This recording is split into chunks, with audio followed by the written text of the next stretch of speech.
آمین کہنے کی فضیلت۔ حضرت ابو ہریرہ رضی اللہ عنہ سے مروی ہے کہ رسول اللہ صلی اللہ علیہ وسلم نے فرمایا، جب امام آمین کہے تو تم بھی آمین کہو،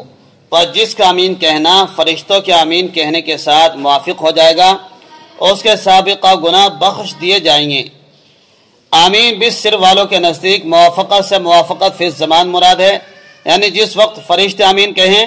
اسی وقت جو آمین کہے گا اس کے گناہ معاف ہوں گے، اور جو خیالات میں کھویا رہے گا اور آمین کہنے میں دیر کر دے گا وہ بخشش سے محروم رہے گا، کیونکہ فرشتے غافل نہیں ہوتے، اور فاتحہ پوری ہوتے ہی آمین کہیں گے۔ پر جو شخص قرات فاتحہ کی طرف متوجہ ہے اور بر وقت آمین کہے اسی کی تامین ملائکہ کی تامین سے موافق ہوگی۔ اور آمین بالجہر والوں کے نزدیک موافقت سے موافقت فی الاخلاص مراد ہے، یعنی جس طرح فرشتے اخلاص سے آمین کہتے ہیں مقتدی بھی اخلاص سے آمین کہیں گے تو اس کی مغفرت ہوگی، اور جد دکھانے سنانے کے لیے یا کسی کو چڑھانے کے لیے چلائے گا اس کی مغفرت نہیں ہوگی۔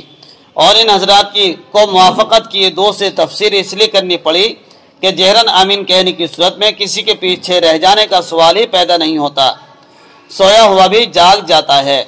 حدیث پاک ہے عن سعید ابن المسیب و ابی سلمۃ عن ابی ہریرہ رضی اللہ عنہ عن النبی صلی اللہ علیہ وسلم قال اذا امن الامام فامنوا